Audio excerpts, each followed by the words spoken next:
मानवता के रास्ते चलने की ताकत देती है। हर धर्म और हर कौम मजहब की इज्जत करने का नाम है इस्लाम। शांति का पैगाम है इस्लाम, मोहब्बत का पैगाम है इस्लाम, कुर्बानी का नाम है इस्लाम, इंसानियत को जिंदा करने का नाम है इस्लाम। ये नहीं पता चलेगा इन्हें।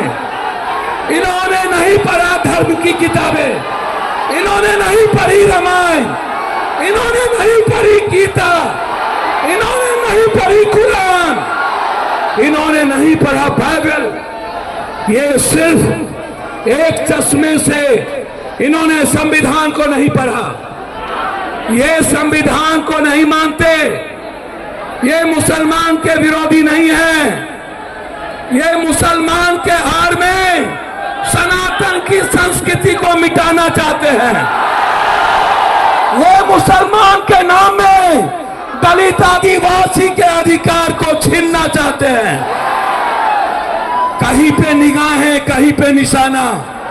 ये मुसलमान का कुछ नहीं बिगाड़ सकते। जिसका इतिहास हजरत हुसैन का हो, उन्हें नहीं पता कुर्बानी का इतिहास बहुत बड़ी ताकत है। याद रखना, वो लोग जो लोग नहीं जानते, ये हिंदू राष्ट्र की बात नहीं है। पूरी दुनिया सिर्फ संविधान को मानते हैं। भैया थोड़ा सा शांत, ये जमात कुछ नहीं है यहाँ आगे, इससे 3 गुना पूरे पटना पटा हुआ है। मोदी जी, आप क्या, जब हिटलर नहीं रहे तो आप कैसे रहोगे? कोई नहीं बचा है। इस मुल्क में सिर्फ मोहब्बत बचेगी, इस मुल्क में सिर्फ सच्चाई बचेगा। और जिसके हाथ में भारत का झंडा और एक हाथ में गीता कुरान होगा और एक हाथ में संविधान होगा, वही इस मुल्क को चलाएगा। आप मत सोचिए, आप तो मरने वाले कौन है। मोदी को नहीं पता, जो मोहम्मद साहब को मानते हैं, इस्लाम को, वो दुनिया में किसी से नहीं डरते। जो रियल में गीता की बात करता है, इन्हें शांति का पैगाम नहीं पता। अरे मोदी जी, ताकत उस हाथ में है। जब प्रियंका गांधी ने फिलिस्तीन के सवाल पर झोला लगा करके हिंदुस्तान के उस पार्लियामेंट जाता है और कहता है सेव इंसानियत, सेव ह्यूमनिज्म, सेव ह्यूमैनिटी, उसमें ताकत है। आवाज देते हैं वो लोग, जो लोग डरते हैं विचारों का नाम लेने से, जो लोग डर जाते हैं सियासत के कुर्सी के कारण, वो मुसलमान से और इस्लाम से मोहब्बत नहीं कर सकता। भैया आप बिल्कुल मत घबराइए।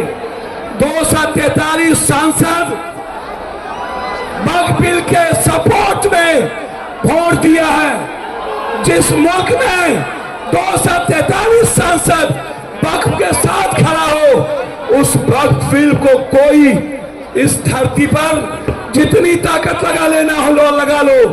जब तक सुप्रीम कोर्ट और लोकसभा है, मेरे वक्फ को कोई छू भी नहीं सकता है। वक्फ की जमीन किसी मुसलमानों की नहीं है। वक्फ की जमीन इस्लाम के नाम से अल्लाह की जमीन है। वक्फ की जमीन, अरे मोदी जी, मुसलमान जमीन नहीं छीनते।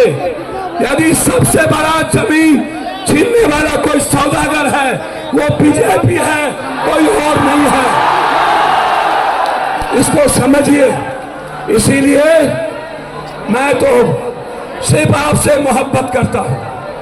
मैं, आपको पता है, इस मुल्क में मैं बिल्कुल क्लियर हूं।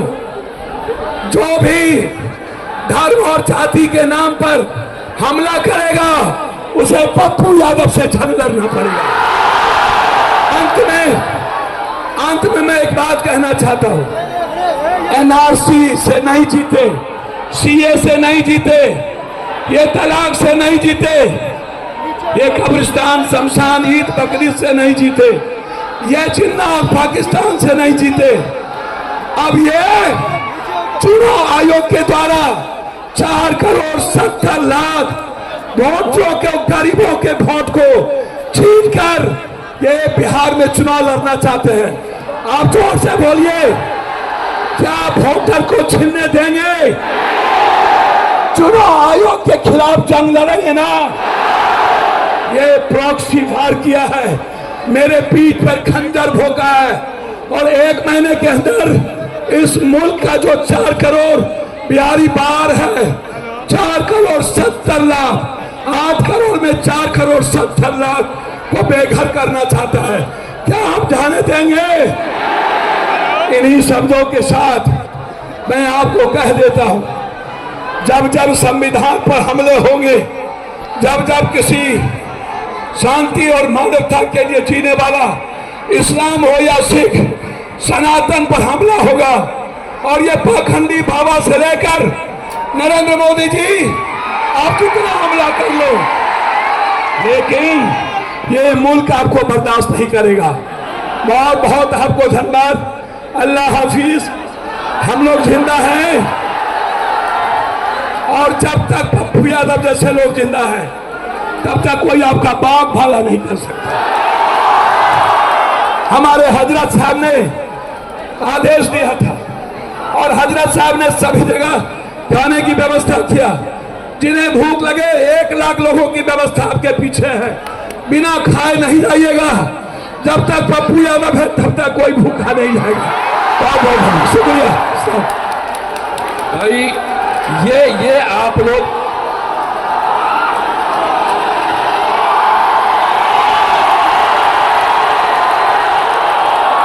हेलो, अब मैं झारखंड से आए हुए